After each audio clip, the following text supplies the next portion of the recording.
नमस्कार दोस्तों, मैं डॉक्टर स्वप्निल सागर जैन निरामय होम्योपैथी के अपने इस YouTube चैनल पर आप सभी का बहुत बहुत स्वागत करता हूं। दोस्तों, आज हम बात करेंगे पायोजेनिक ग्रेन्युलोमा के बारे में, या फिर जिसे पायोजेनिक फाइब्रोमा भी कहते हैं। ये एक प्रकार का वस्कुलर ट्यूमर होता है दोस्तों, जो कि हमारी म्यूकोसा पे हो जाता है और ये एक तरह की ओवरग्रोथ होती है। ट्यूमर आपने बहुत सारे लोगों के अलग अलग तरह के ट्यूमर देखे होंगे, जिनकी जो बॉडी से ऊपर निकलने लगते हैं, ग्रोथ होने लगती है, कभी मटर के बराबर, कभी चने के बराबर, इस तरह की ग्रोथ उनकी बॉडी पर होने लगती है। इसके जो मुख्य रीज़न है वो हो सकता है कि जीभ में जब कभी ये होता है तो दांत से जब कभी जीभ बार बार कटती है या कोई चोट लगती है तब इसके कारण हो सकता है, और या फिर किसी हार्मोनल फैक्टर के कारण हो सकता है। ये किसी भी उम्र में हो सकता है, लेकिन ज़्यादातर मेल्स में और फीमेल्स में दोनों में समान रूप से देखा जाता है, और प्रेग्नेंट वुमन में खास तौर से देखा जाता है फर्स्ट ट्राइमेस्टर में।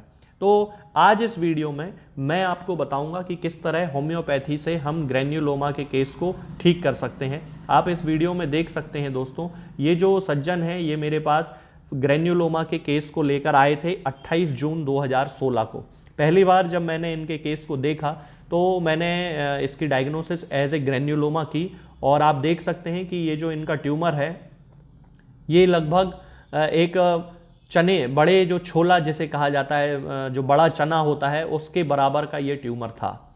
मैंने इनका ट्रीटमेंट स्टार्ट किया 28 जून 2016 को, और उसके बाद लगभग एक महीने बाद 20 जुलाई को जब ये मेरे पास आए तो आप देख सकते हैं दोस्तों कि इस ट्यूमर की जो ग्रोथ है वो 28 जून 2016 को जितनी थी उससे लगभग 30% ये कम हुआ। ये 20 जुलाई 2016 को रहा।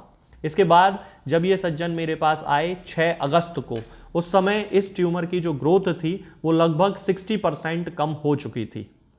6 अगस्त 2016 को यदि हम इसके ट्यूमर को देखें तो इसकी जो ग्रोथ है वो लगभग 60% खत्म हो चुकी थी। और यदि हम उसके बाद लगभग एक महीना इन्होंने और लिया, और लगभग ये मेरे पास अगली बार जब आए तो ये 3 सितंबर को मेरे पास आए, और 3 सितंबर को आप देख सकते हैं दोस्तों कि इनकी जो ग्रोथ है वो ट्यूमर की वो पूरी तरह खत्म हो चुकी है। इसके बाद कंटिन्यू मैंने इनको 2 महीने फॉलोअप में रखा, तो ये अलग अलग आप देख सकते हैं कि ये इनके फोटोग्राफ्स हैं 3 तारीख के, कि 3 सितंबर के, कि किस तरह से इनके जो ग्रेन्युलोमा है ये पूरी तरह से इनका ठीक हो गया। तो दोस्तों, इस तरह से हम होम्योपैथी में ग्रेन्युलोमा को ठीक कर सकते हैं। आगे के वीडियोस में हम बात करेंगे कुछ और नई बीमारियों और उनकी होम्योपैथिक दवाओं के बारे में। तब तक के लिए जय हिंद, जय भारत। दोस्तों, होम्योपैथिक दवाओं को खाने का सबसे अच्छा तरीका होता है कि हम हमेशा खाली पेट इन दवाओं को खाएं। जिन दवाओं को दिन में केवल एक बार खाना है उन्हें सुबह खाली पेट खा लेना चाहिए, मुंह में अच्छे से कुल्ला करके, गार्गल्स करके मुंह को साफ कर लेना चाहिए, और उसके बाद हमें होम्योपैथिक दवाई खा लेना चाहिए।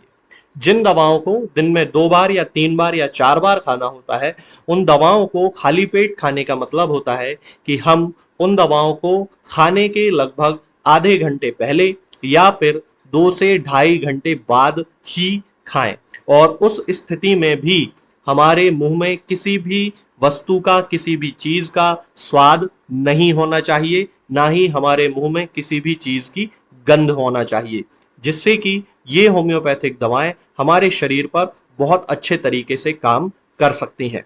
तो हमें हमेशा ये ध्यान रखना है कि जब भी हम होम्योपैथिक दवा खाएं, हमेशा खाली पेट खाएं, और हमारे मुंह में किसी भी चीज का स्वाद या किसी भी चीज की स्मेल ना हो। अब बहुत सारे लोग ये सोचते हैं कि हम कच्चा प्याज खा सकते हैं, या अदरक खा सकते हैं, या हींग खा सकते हैं, या इलायची खा सकते हैं, या नहीं।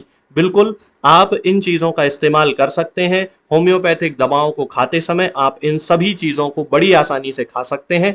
बस याद ये रखना है कि जब भी आप होम्योपैथिक दवा खाएं, इनमें से किसी भी वस्तु का, किसी भी चीज का स्वाद आपके मुंह में ना हो। यानी कि जब भी आप इन्हें खाएं तो इनके खाने से या तो आधे घंटे पहले होम्योपैथिक दवा खा लें, या फिर इन्हें खाने के 2-ढाई घंटे बाद, जब कि आपने मुंह में अच्छे से कुल्ला कर लिया हो, अच्छे से गार्गल्स कर लिए हो, तब इन होम्योपैथिक दवाओं को खाएं। तो आपको हमेशा होम्योपैथी के सबसे अच्छे रिजल्ट देखने को मिलेंगे। लोग गलती यही कर देते हैं कि वो प्याज खाना छोड़ देते हैं, कच्चा प्याज, लहसुन, अदरक, हींग सब खाना छोड़ देते हैं, लेकिन फिर भी उनको मुंह में सफाई ना होने के कारण होम्योपैथिक दवाओं का अच्छा रिजल्ट देखने को नहीं मिलता है।